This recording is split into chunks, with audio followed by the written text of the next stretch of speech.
भावना जी कितना नीचा दिखाएंगी अपने ससुराल वालों को। मतलब इन्होंने रोने का ड्रामा किया और रोते रोते बोल दिया कि इतना तो मेरे लिए किसी ने मेरी शादी पे भी नहीं किया था। भाई उस टाइम नहीं था उनके पास, अब है तो उन्होंने किया ना, तो उस चीज़ को लेके खुश होइए, क्योंकि उन्होंने उस टाइम पे आपको नहीं दिया, ये दुनिया नहीं जान रही थी, बिकॉज उस टाइम आप लोग यूट्यूबर नहीं थे।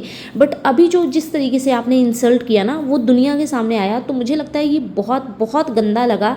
ये क्या है कि मतलब पब्लिकली आप ऐसे अपने ससुराल वालों को नीचा दिखा रहे हो, मुझे नहीं अच्छा लगा ये चीज़। फेकनाज जी बोल रहे हैं गुड़िया चप्पल जूते लाओ, यहाँ पे झगड़ा हो रहा है। मतलब आप लोग ऑफ कैमरा चप्पल जूते से एक दूसरे को मारते हो क्या? और ये ड्रमभावना जी बस नीचा ही दिखाएंगी अपने ससुराल वालों को, रोते रोते भी नीचा दिखाना नहीं भूली कि शादी में तो कुछ नहीं दिया था। ये फिर बोलते बोलते ये इतना बहक गई, बोलती है मेरी नंदों के साथ में ऐसी बॉन्डिंग है वैसी बॉन्डिंग है, हम एक दूसरे के साथ खड़े रहते हैं। और वही नंदों को इन्होंने अपने घर पे ठहराया तक नहीं है, उन्हें उन लोगों को कहीं और इन्होंने रुकवाया हुआ है। तो ये पता नहीं कैसी बॉन्डिंग है। और इतने इतने बदतमीज़ हैं ये दोनों हस्बैंड वाइफ, हर किसी का मजाक उड़ाते हैं। मतलब एक बुजुर्ग दादी जो सोहर गा रही थी वीडियो कॉल पे, उनको तक नहीं छोड़ा। ये किस टाइप की मानसिकता है भाई? Hey everyone, welcome back to my channel. I hope you all are doing great. So आज की इस वीडियो में बात करेंगे ड्रमभावना जी के बारे में। जैसा कि आपको थंबनेल देख के पता चल गया होगा, तो सबसे पहले मैं रिक्वेस्ट करना चाहूँगी कि जो लोग मेरे चैनल पे नए हैं वो प्लीज़ चैनल को सब्सक्राइब कर लीजिए, वीडियो को लाइक कर दीजिएगा अगर आपको वीडियो अच्छी लगे तो, और कॉमेंट बॉक्स में आप अपना POV ज़रूर दीजिएगा। तो बात करेंगे उस वीडियो की जिसमें इनके ऊपर गिफ्ट के रूप में सोने चांदी की बारिश हुई, और उस सोने चांदी के बारिश के बदले में मैडम ड्रमभावना जी ने सब पे ना किसी पप्पी की बारिश कर दी।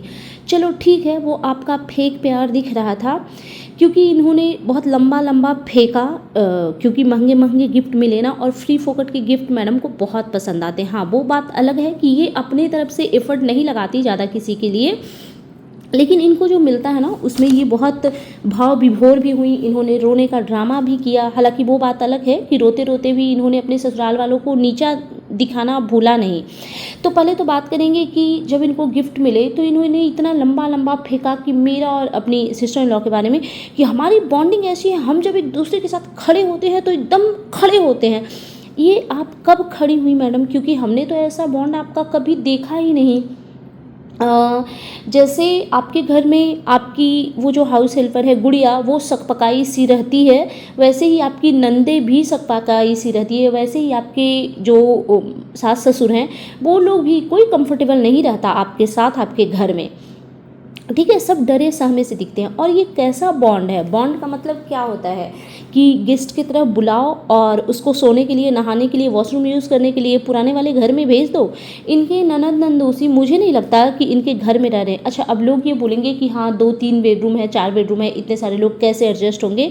भाई जहाँ अपनापन होता है ना, जहाँ प्यार होता है ना, वहाँ पे लोग गद्दा डाल के भी एडजस्ट हो जाते हैं, क्योंकि बात इन्होंने बॉन्डिंग की है। अब इन्होंने बात बॉन्डिंग की है तो भाई जिसके साथ हमारी बॉन्डिंग रहेगी उससे तो हम एक साथ एक बेड पे एक साथ लेट करके रात भर गप्पे हाँकेंगे ना, क्योंकि सब लोग 2 ही 4 दिन के लिए आए थे, लंबे टाइम तक कोई रुका नहीं। भले ये वीडियो सीरीज ये लंबे टाइम तक चलाई है, इट मीन्स ये नहीं कि इनके ननद नंदोई कल गए हैं, ठीक है। ये काफ़ी पुराने वीडियोस डाल रही हैं। तो ये कैसा बॉन्डिंग था कि गिफ्ट मिला और उसके बदले में आपने चुम्मी पप्पी दी और बस लंबा लंबा फेंक दिया। और मैंने पहले भी बोला था कि गिफ्ट के बदले ये कुछ नहीं देने वाली, क्योंकि ठीक है भले इनके पास पैसे हैं बट इनका दिल ना बहुत छोटा है, जो कि हमने हमेशा इनको शुरू से मैंने देखा है। ये ज़्यादा देने में नहीं, सिर्फ और सिर्फ लेने में विश्वास रखती हैं। क्योंकि मुझे नहीं लगता कि इन्होंने कुछ दिया किसी को ज़्यादा कुछ, क्योंकि जाते टाइम एक बच्चा, जो बच्चा यहाँ नहीं आया था, उसके लिए जो ये इन्वेलप दे रही थी, उस इन्वेलप को देख करके ऐसा लगा कि सबको इन्होंने इन्वेलप ही पकड़ाया है, ठीक है। क्योंकि अगर ये नंदों को ज्वेलरी देते, कपड़े देते, चीज़ें देते, तो ये उसकी शॉपिंग भी करते और उन चीज़ों को भी ये हमारे साथ शेयर करते। बट इन्होंने ऐसा नहीं किया, इट मीन्स कि इन्होंने कुछ दिया नहीं, ठीक है। और इसकी मुझे ना पूरी उम्मीद इनसे यही थी कि ये ज़्यादा कुछ करने वाली नहीं है।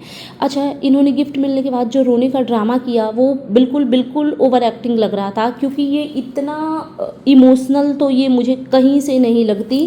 क्योंकि इनकी बॉन्डिंग कैसी है फैमिली के साथ वो साफ साफ दिखता है, क्योंकि किसी भी चीज़ में ये इमोशनल मुझे नहीं लगती। जब इनकी मदर इन लॉ ने बोला कि मैंने तो अब उम्मीद ही छोड़ दी थी, मुझे लगता था कि अब नहीं होगा। लोग मुझसे पूछते थे कि कुछ है, खुशखबरी है, तो मैं बोलती थी कि जब होगा तो होगा, कुछ नहीं है ऐसा। तो इन्होंने, मैडम ने क्या बोला कि ये मैंने अपने से ज़्यादा आपके लिए किया है। आप सोचो ये कैसी माँ है जिसको अपनी शादी के 10 साल के बाद बेबी आए हैं जिनके जीवन में, वो औरत कह रही है कि ये मैंने अपने से ज़्यादा आपके लिए किया। देखो मैं एक चीज़ बताती हूँ, जिस भी किसी औरत को बच्चे नहीं हो रहे होंगे ना, ऑफकोर्स उसकी माँ दुखी होगी, ऑफकोर्स उसकी सास दुखी होगी, भाभी दुखी होगी, नंदे दुखी होगी, सब दुखी होंगे। बट सबसे ज़्यादा दुखी वो कपल होते हैं। उनका अगर कोई बच्चा चाह रहा है और बच्चा नहीं हो रहा है, मैं तब की बात कर रही हूँ। कुछ कपल ऐसे होते हैं जो आपस में अपना डिसाइड कर लेते हैं कि हमें बेबीज़ नहीं चाहिए, तो उनकी बात मैं नहीं कर रही हूँ। लेकिन जो लोग चाहते हैं कि हमें बच्चा चाहिए और उनको बेबी अगर नहीं हो रहा है, तो सबसे दुखी वो कपल होते हैं, वो पति पत्नी होते हैं जो नहीं कंसीव कर पा रहे, जिनके बच्चे दुनिया में नहीं आ पा रहे।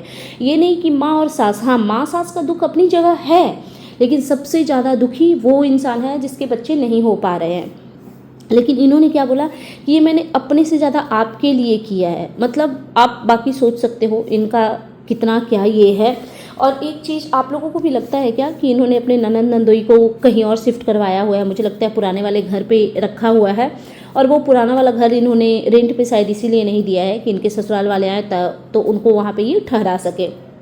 सिर्फ इनके सास ससुर इनके साथ रह रहे थे और बाकी के जो फैमिली मेम्बर थे वो वहाँ पे नहीं रह रहे थे, मुझे ऐसा लगता है। आप लोग बताइएगा।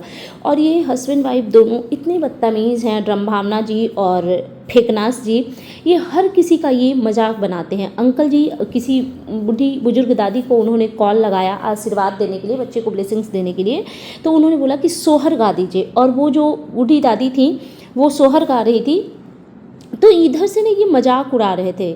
कौन? फेकनास जी। एक टाइम था जब मैं फेकनास जी को बहुत पसंद करती थी, बट यार इतना ये लोग सबका मजाक, मतलब आपस में एक दूसरे का ये लोग मजाक उड़ाते हैं, ये लोग किसी को भी नहीं छोड़ते हैं, मतलब सबका मजाक उड़ाते हैं और बहुत बदतमीजी के साथ, किसी की इज्जत नहीं करते हैं, ना तो सास ससुर माँ बाप, किसी की इज्जत ये लोग नहीं करते हैं। ठीक है।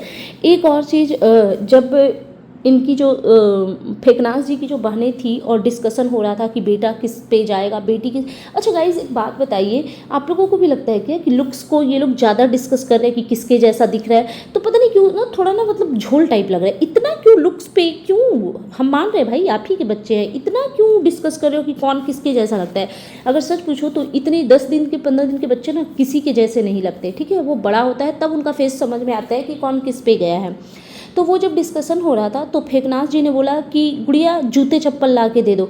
मतलब आप लोग ऑफ कैमरा जूते चप्पल से एक दूसरे को मारते हो क्या? सेलिब्रिटी हो, थोड़ा तो तमीज़ सीखो यार कि कैसे बात करना चाहिए किसी से। मतलब इतना बदतमीज़ी। और मैं एक की बात नहीं करूँगी, ये दोनों हस्बैंड वाइफ बहुत बदतमीज़ है भाई, प्रो मैक्स हैं, ठीक है। उसके बाद एक वीडियो में मैंने देखा, मैं ना 2-3 वीडियो का मतलब मिक्स करके मैं रिएक्शन दे रही हूँ। एक वीडियो में इन्होंने देखा कि इन्होंने बताया कि इनके जो जीजू है, इन्होंने बोला कि हम लोग सब मज़े काट रहे हैं और देखिए हम कितने लकी हैं, हमारे जो जीजू हैं वो हमारे लिए खाना बना रहे हैं। आप लकी नहीं हैं, आप बेशर्म लोग हैं, क्योंकि मुझे नहीं लगता कि आपके जीजू आपके घर में इतना आते जाते हैं, इतना कंफर्ट जोन है आपके साथ, रोज़ रोज़ का आना जाना है, या इतनी प्यारी बॉन्डिंग है कि चलो ठीक है खाना बना लेते हैं। मतलब फर्स्ट टाइम ही देख रहे हैं कि वो इतना आए हैं आपके यहाँ पे रुके हैं, और वैसे में उनसे और पूरी फैमिली एक तरफ बैठ करके हाहा ही करी और जीजू खाना बना रहे हैं। यही खाना अगर ड्रमभावना जी बना रही होती तो सारी नंदे वहाँ चापलूसी में लगी होती, सास भी होते, ससुर भी होते और फेकनास जी तो होते ही होते। लेकिन जस्ट बिकॉज कि जीजू खाना बना रहे हैं तो वहाँ पे कुत्ता भी एक खड़ा नहीं है, ठीक है। जीजू अपना लगे हुए हैं।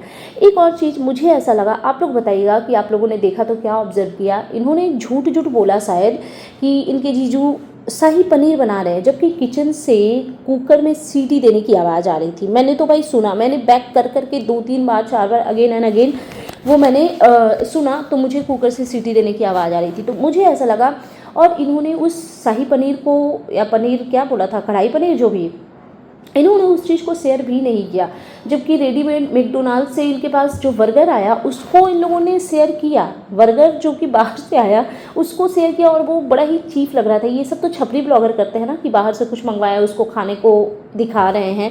मुझे नहीं लगता कि एज अ सेलिब्रिटी आप लोगों पे ये सब शोभा देता है, मतलब बहुत मीन लग रहा था वो सारी चीज़ें। ठीक है, तो फेकनाज जी ने जीजू का खाना के बारे में बताया तो, लेकिन वो दिखाया नहीं। तो मुझे ऐसा लग रहा, क्योंकि कुकर से सीटी आ रहा था, तो मुझे लग रहा था कि वो वेज नहीं बन रहा था, नॉन वेज बन रहा था, क्योंकि शाही पनीर में मुझे नहीं लगता कि कुकर का कोई लेना देना है। ठीक है, और उस खाना को इन्होंने दिखाया भी नहीं, तो मैं श्योर हो गई। और एक चीज़ और समझो कि इनके जो जीजू है ना, उनका बॉन्डिंग सिर्फ और सिर्फ ब्रह्म भावना जी के साथ ही दिख रहा है। उनकी बॉन्डिंग ना तो अपनी वाइफ के साथ दिखता, ना तो उनके खुद के बच्चे के साथ उनकी बॉन्डिंग दिखता, ना ही सास ससुर के साथ दिखता, ना ही फेकनाथ जी के साथ दिखता है। बस अगेन एंड अगेन वो चिपकू जीजा जो हैं वो उनका ब्रह्म भावना जी के साथ में ही बॉन्डिंग दिख रहा है। तो पता नहीं ये कैसा बॉन्डिंग, कैसे जीजू हैं, मतलब चिपकू जीजू होते हैं कुछ लोग, तो ये वही जीजू हैं। ठीक है, और एक चीज़ और, ये अंकल जी लोग जो वीडियो बनाते हैं मतलब ये यहाँ आए, उन्होंने एक भी कंटेंट नहीं बनाया, बस जाते टाइम उन्होंने थोड़ा सा रिकॉर्ड किया और डायरेक्टली दिखाया। मतलब पता नहीं उनको कैसे इन लोगों ने भेजा है, ट्रेन से भेजा है या पता नहीं कैसे भेजा है, क्योंकि अगर फ्लाइट वगैरह से जाते तो फेकनाथ जी जैसा कि गए थे एयरपोर्ट ड्रॉप करने, सी ऑफ करने, तो ये ज़रूर दिखाते फेकनाथ जी, बट ये सब कुछ मिसिंग था। यहाँ से घर से निकलने के बाद अंकल आंटी का भी ब्लॉग आजकल मैं देख रही हूँ, फॉलो कर रही हूँ, तो वो डायरेक्टली अपने घर पे दिखे।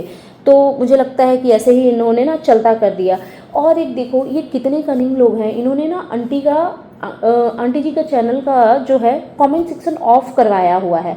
तो ये कैसी दोहरी मानसिकता है, गलत कमेंट तो आपको भी आते हैं, तो क्या आपने अपना कमेंट सेक्शन बंद किया? नहीं किया ना। तो अगर आपने नहीं किया तो ये बाकियों के साथ ऐसा दुर्व्यवहार क्यों? और एक चीज़ मैं बोलना चाहूँगी कि अब इनके पास वो डॉगी और कॉफ़ी का कंटेंट ख़त्म हो गया। देख रहे हो ड्रम भावना जी का ड्रम भावना, आपको इसी से समझ में आएगा कि अब इनके वीडियो में कॉफ़ी रेयरली आप सुन रहे हो, है ना। कॉफ़ी वाला कंटेंट ख़त्म, क्योंकि कॉफ़ी जो था ना, ये कॉफ़ी की शौकीन नहीं, कॉफ़ी लवर नहीं थी ये। कॉफ़ी इनका कंटेंट था कि एक वीडियो में कम से कम 30 से 35 बार कॉफ़ी कॉफ़ी कॉफ़ी की रट लगानी है, क्योंकि अब एक ओरिजिनल इंसान का बच्चा जो कि इनका खुद का है, तो वो बच्चा आ गया है। तो आज की वीडियो में बस वही कर रही थी, मेरा बच्चा ये ऐसी फीलिंग्स है, वैसी फीलिंग्स है। भाई वो सब जो जिन लोगों ने बच्चे जन्म दिए हैं वो सबको ये फीलिंग्स पता है। एक तरफ तो आप कहते हो कि मैं बच्चे को नहीं दिखाऊंगी क्योंकि नज़र ना लग जाए, और दूसरी तरफ इतना उस चीज़ का माला जाप आप कर रहे हो कि मुझे लगता है आपके बच्चे को अगर किसी की नज़र लगेगी तो सिर्फ और सिर्फ आप ही की लगेगी, और बच्चे से इनका अटैचमेंट कुछ भी नहीं है, मतलब नथिंग। जिस तरीके से ये हा ही करते फिर रही हैं, क्योंकि बच्चे को ना बस इनके गोद में प्रसाद की तरह ला के दिया जाता है कि लो एक फ़ोटो बस क्लिक हो जाए, ब्लॉग में 1 मिनट बस रिकॉर्ड हो जाए, नथिंग एल्स। क्योंकि बॉन्डिंग ने इनका बच्चे के साथ बिल्कुल भी दिखता ही नहीं है, कभी नहीं, कुछ नहीं दिखता है। और ये कहती हैं कि हमने चिक्स नहीं टच किया, बच्चे को ज़्यादा टच नहीं कर सकते हैं। अच्छा आपका बच्चा सरोगेसी से हुआ है इसलिए ना, जो लोग और टच नहीं करता है मतलब क्या है, आपके बच्चे की मालिश तो हो रही होगी ना, नैनी तो कर रही है वो हैंड से ही, वो भी तो ह्यूमन है, कैसे कर रही है वो। बच्चे सुसु पॉटी करते हैं तो उसको क्लीन तो किया जाता होगा, बिना टच किए कैसे पॉसिबल है। बच्चा को आप सावर तो देते होगे ना। हाँ, तो ये कुछ ज़्यादा ड्रामा करें। हाँ, बात अलग है कि आप कुछ नहीं कर रहे हो, बट कोई ना कोई तो कर ही रहा है ना। और एक चीज़ इनके कमेंट सेक्शन में भरमार होती है कि आपके जो एक और जीजू हैं वो कहाँ हैं, उनके बारे में ये लोग कतई कुछ नहीं बोलते। देखो एज अ ब्लॉगर अगर बहुत लोग इस चीज़ पे क्वेश्चन उठा रहे हैं, जो कि हमने भी बहुत बार हर वीडियो में ऑलमोस्ट बोला है कि तो आप बता दो ना, क्या आपकी दीदी सेपरेट हो गई हैं, कुछ पंगा चल रहा है, या मतलब कुछ तो रीज़न होगा, क्योंकि ये लोग ना उसका नाम तक नहीं लेते। और वैसे तो ड्रम Bhavna ji again and again proof करवाती रहती है कि मैं बहुत अच्छी इंसान हूँ। लोग मुझे गलत समझते हैं बट मैं बहुत अच्छी इंसान हूँ। इस बहुत अच्छी इंसान से मैं पूछना चाहती हूँ कि आपकी जो फ्रेंड थी स्वीटी, बहन जैसी, ठीक है, क्योंकि एक टाइम में वो आपकी सबसे ज़्यादा सगी थी, जब आप शिफ्ट कर रहे थे तो वो एकदम आपके केयरटेकर आपकी बनी हुई थी, वो अचानक से स्वीटी कैसे गायब हो गई? अभी स्वीटी की जगह किसी और ने ले लिया है। तो इन लोगों का यार यही है, इनकी बॉन्डिंग किसी से नहीं होती, बस जो समय पे इनके काम आए बस वही इनके सगे हैं, और अगर कोई काम नहीं आया तो बस वो फिर कुछ नहीं लगता, वैसा वाला हिसाब किताब है। तो बस अभी के लिए इतना ही, ये था मेरा आज का reaction video. And you guys tell me कि कैसा लगा आपको मेरा ये रिएक्शन वीडियो। प्लीज़ यार चैनल को सपोर्ट करो। Guys take care, lots of love.